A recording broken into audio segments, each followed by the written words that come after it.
আসসালামু আলাইকুম এবং সুস্বাগতম ভিডিও চ্যানেলে। আজকে আমরা গ্রাফিক্স ডিজাইন সম্পর্কে শিখব।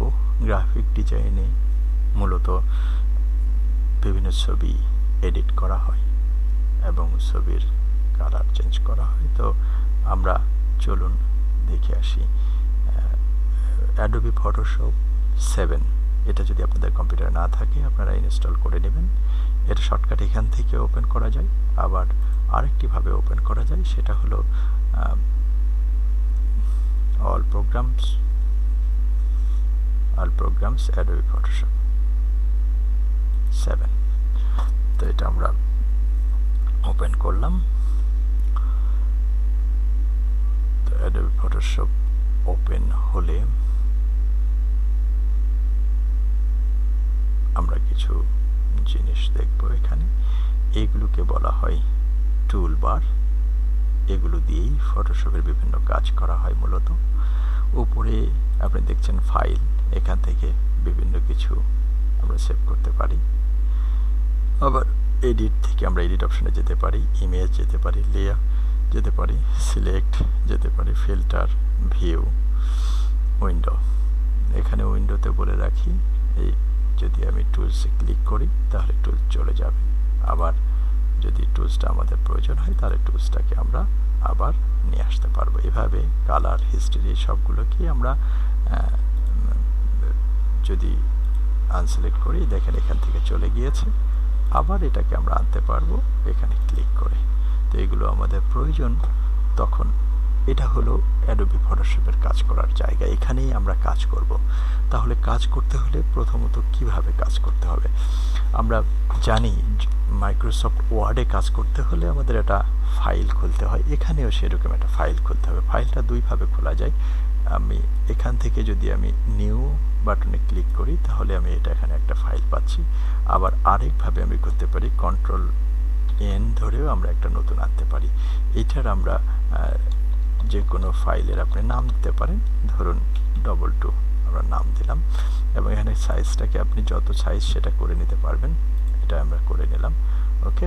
এবং রেজুলেশন 150 দিয়ে দিলাম। আমরা ওকে করলে এখানে একটা এটা লেয়ার তৈরি হলো এবং লেয়ার তৈরি হলো এবং এখানে আমাকে দেখাচ্ছে যে আমাদের লেয়ারে যে একটা লেয়ার তৈরি হচ্ছে। এখন লেয়ারের এর উপরে আমরা এখন ছবি আনবো। ছবি আনার কাজ দুইভাবে করা যায়। ছবি আমরা এখান থেকে ব্রাউজ করে আনতে পারি, যে এখানে ব্রাউজ করলে আমার এখানে দেখাচ্ছে যে আমি কোন জায়গা থেকে ছবি নিতে পারি। মাই পিকচার সিলেক্ট করা আছে, এখান থেকে আমি যে কোনো একটা ছবি নিতে পারি। যেমন এখানে স্যাম্পল পিকচারে যদি আমি যাই তাহলে হচ্ছে আমি এই অংশটুকু নিলাম। নিয়ে যদি আমি ছবির উপরে ডবল ক্লিক করি তাহলে দেখেন এই ছবিটা এখানে চলে আসছে। এটা আমার কম্পিউটারে রাখা ছবি। এই ছবিটার উপরে কাজ করতে হলে রাইট বাটন, এই ছবির যেই জায়গায়, এই জায়গাতে রাইট বাটন ক্লিক করতে হবে। করলে একটা ডায়লগ বক্স আসে, আমরা এটাকে ডুপ্লিকেট করে নিলাম, ওকে। তাহলে ডুপ্লিকেট করে নিলে এই ছবিটাতে দেখেন এখানে কিছু লেখা নেই, কিন্তু এটাতে কপি, তার মানে এটা আমাদের ডুপ্লিকেট কপি। এটা আমরা কম্পিউটারে রেখে দিলাম। এখন এই ছবিটার উপরে আমরা কাজ করব। এখন এই প্রথমেই যে টুলটা আছে এটাকে বলা হয় মার্কি টুল। এখানে রেক্ট্যাঙ্গুলার মার্কি টুল এই সমস্তগুলো হচ্ছে মার্কি। এটা গোলাকার টুল, এটা বিভিন্ন ধরনের টুল। তাহলে প্রথমটা যদি আমরা সিলেক্ট করি, এখানে ক্লিক করলাম। এখন এই অংশটার যেটা নেব আমরা, সেই অংশটা যদি আমরা সিলেক্ট করি তাহলে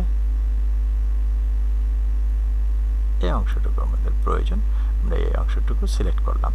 এখন এই টুলটার নাম মুভ টুল। এটা দিয়ে আমরা ছবিটাকে মুভ করতে পারি। এরপরে ছবির গায়ে এটাকে মাউসের বাম অংশ ধরে যদি আমরা টেনে নিয়ে এখানে ছেড়ে দিই, দেখেন ছবিটা এখানে চলে আসলো, ওকে।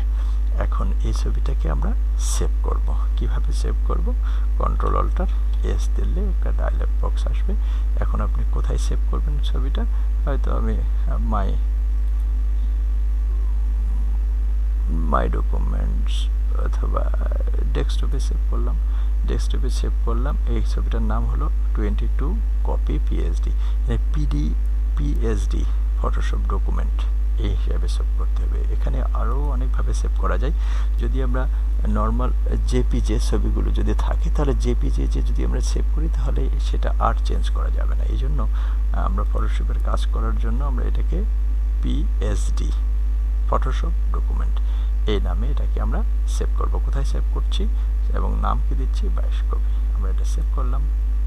ওকে, সেভ হয়ে গেল। এখন আমরা দেখি এটা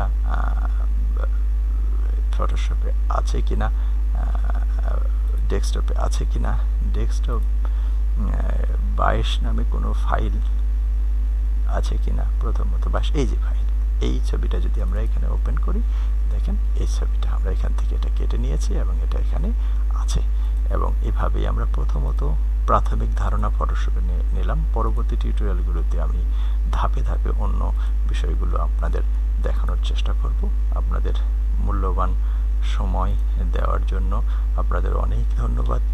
ভালো থাকবেন, সুস্থ থাকবেন এবং নতুন কিছু শিখবেন, সেই নতুন কিছু শেখার প্রত্যাশায় এবং আপনাদের সুস্বাস্থ্য এবং মঙ্গল কামনা করে এখানেই বিদায় নিচ্ছি।